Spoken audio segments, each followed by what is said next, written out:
Arrêtez tout, on a la plus grande nouvelle de l'histoire du foot. À partir du 2 août, Messi jouera avec une caméra sur son corps, une caméra attachée comme ça, et ça sera retransmis en live sur TikTok. On va voir en live sur TikTok la POV de Messi sur un terrain de foot.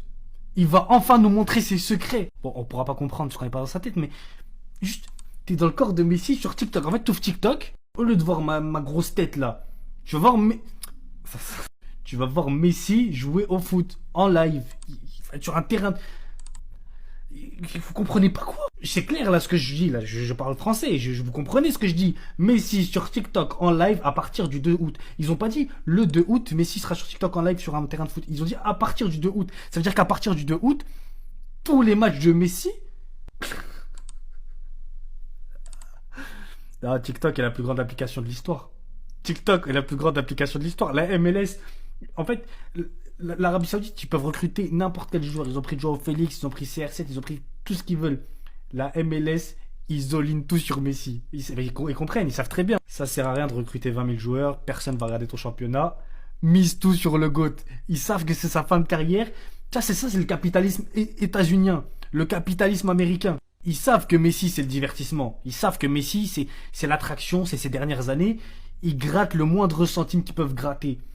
TikTok en live de Messi qui joue au foot. Et c'est quoi la prochaine étape? Ils vont le filmer chez lui? Quand il est aux toilettes, à la douche, quand il fait la cuisine, quand il est avec sa femme, dans des moments d'intimité? Non mais les gars, faut arrêter avec Messi. Regardez cette dinguerie encore. À partir de la League Cup le 2 août, Lionel Messi portera une caméra embarquée sur sa poitrine qui diffusera les matchs en direct depuis son point de vue sur TikTok. Donc le mec, il va jouer avec une caméra sur la poitrine. C'est quoi ça? On est où? Comme par hasard, c'est Messi pour une vieille compétition. Ils vont pas faire ça en Ligue des Champions. Ils vont pas faire ça avec CR7. Toujours Messi. Vous allez me dire j'ai un problème avec lui. C'est pas avec Messi que j'ai un problème, c'est avec tous les gens autour. Que ça soit la FIFA, les organisations, n'importe. Ce mec est toujours avantagé. Ils font toujours des trucs pour lui. Quand il marque un but, c'est le meilleur joueur de l'histoire tous les jours. Quand il loupe un match, on dit rien. Alors que CR7, il fait 10% de mal que ce que fait Messi. Il se fait tuer partout. Moi, je suis pro CR7. Je reconnais Messi, c'est une légende. Y a rien à dire. Mais faut arrêter de toujours faire des trucs pour lui. Jusqu'à qu'il prenne sa retraite, il se passera toujours des dingueries autour de cet homme. Là, ils vont lui mettre une caméra sur la poitrine pour diffuser ses matchs en direct sur TikTok. Non, mais faut me dire si je suis fou, les gars. Je suis pas de mauvaise foi, mais faut arrêter avec Messi. C'est quoi la prochaine étape? Vraiment, là, je m'attends à tout, Est-ce que vous accepteriez de laisser partir Lewandowski? Plusieurs clubs saoudiens surveillent Lewandowski pour voir s'il est prêt à accepter une grosse offre.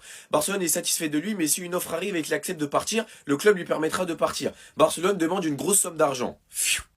Sans oublier que le contrat de Lewandowski expire en juin 2026, donc l'été prochain il sera libre. Donc là il y a clairement un choix à faire, soit tu le laisses partir en cas de bonne offre, quand je dis bonne offre je parle de 45-50 millions d'euros.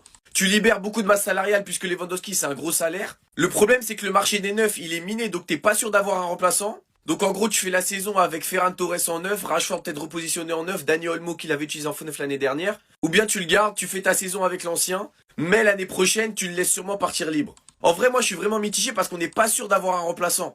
En vrai, c'est un mec qui t'a assuré 40 buts la saison dernière. Donc encore une fois, désolé Araujo, mais c'est toi le départ idéal. Hier, je pense que vous avez dû voir qu'il acceptera pas un rôle secondaire dans l'équipe la saison prochaine. Mais je sais pas s'il est au courant qu'il est derrière Christiansen, derrière Inigo, derrière Koubarsi.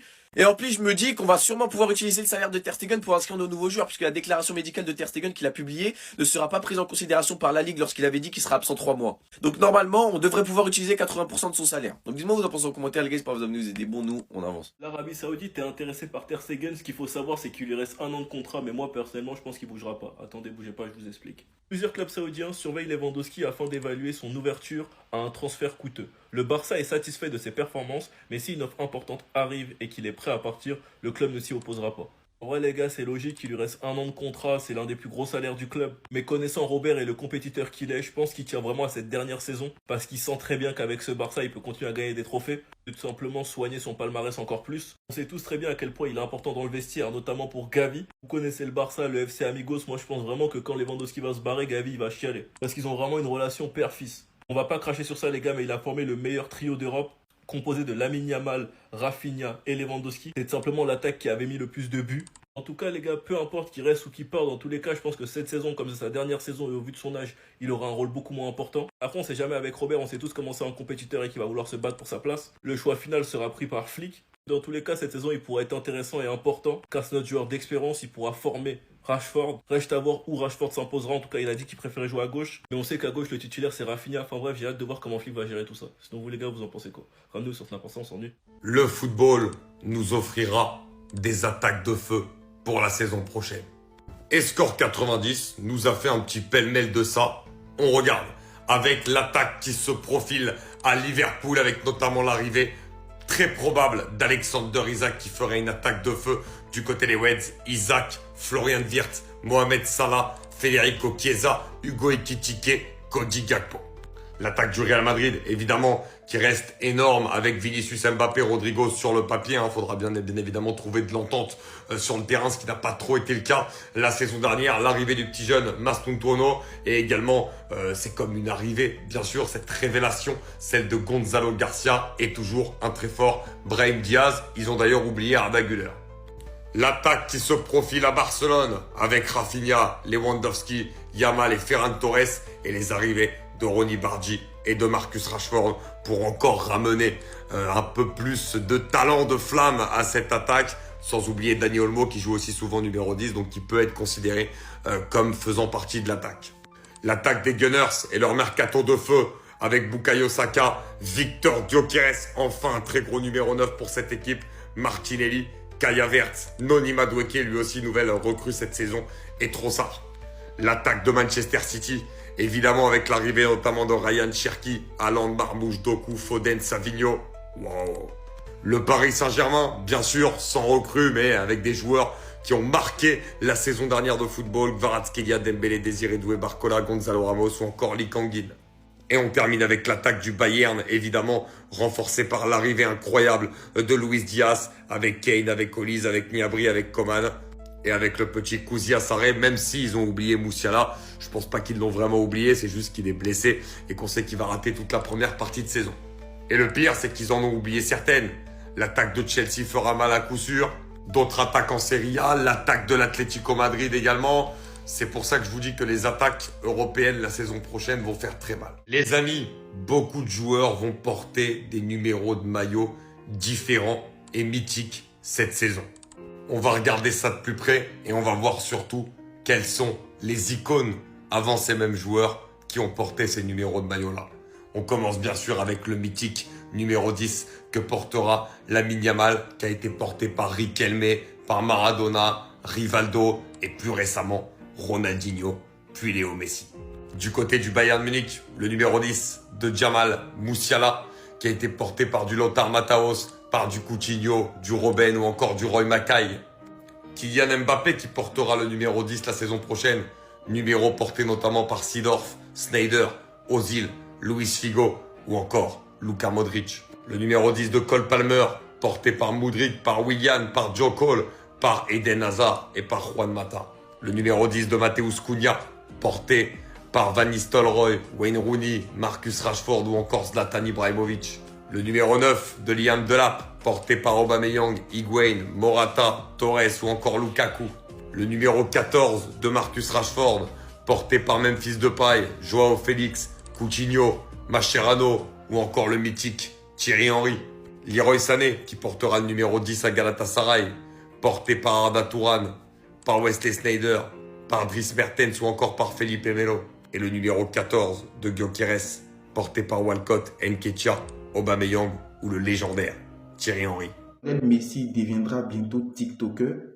Calmez-vous, je vous explique. On dit Lionel Messi dans les prochains matchs de l'Inter Miami portera une caméra sur sa poitrine où les images qui seront captées au travers de la vision de jeu de Lionel Messi seront diffusées exclusivement en direct sur un compte TikTok que je ne sais pas. Donc, pourquoi je dis Messi sera TikToker? Un TikToker, c'est quoi? C'est celui qui crée des contenus sur TikTok. Donc, ce qui veut dire que Lionel Messi deviendra TikToker dans la mesure où il va créer un contenu sur TikTok qui est diffuser sa vision de jeu dans le football en live sur TikTok. On ne sait pas dire quel compte ils vont créer, c'est sur quel compte ils feront le live, mais une chose est sûre, c'est Lionel Messi qui est au centre de ce projet. C'est Lionel Messi qui est l'initiateur de ce projet. Ça, je suis sûr. Parce que c'est lui qui est l'acteur principal de ce projet, c'est lui qui portera la caméra, c'est lui, ces images qui seront captées tout. Donc, c'est lui qui est l'initiateur principal de ce projet. Et donc, Messi, dans les prochains jours, deviendra TikToker parce qu'il créera un contenu sur TikTok appelé « Voir le football à travers le regard de Lionel Messi ». C'est tout. Parce que pendant 90 minutes, ceux qui vont regarder le live, c'est uniquement les images que Messi va capter. façon qu'il va regarder à gauche, c'est là-bas la caméra sera. S'il regarde à droite, la caméra sera là-bas. S'il regarde à côté, la caméra sera là-bas. Donc, on va regarder le live en fonction de où Messi met ses yeux. Donc, Messi deviendra bientôt TikToker parce qu'il va créer un contenu avec une équipe sur TikTok, montrer ses matchs en live à travers sa vision de jeu. Donc, bientôt, Messi sera notre collègue. Voilà. Nous, on crée des contenus parce qu'on parle des résultats de foot, mercato, tout. Lui, il sera un créateur de contenu qui montre sa façon de voir le football sur TikTok en direct. Donc, voilà, c'était un peu l'information, quoi. Allez-y, rejoindre le canal Telegram de Boubouchou, l'original handicap, le goût des pronostiqueurs, le meilleur pronostiqueur africain de tous les temps. Je dis bien le numéro 1 d'Afrique. Il n'y a aucun débat à faire. Voici le lien de ce canal Telegram. Allez-y, tapez dedans. Merci.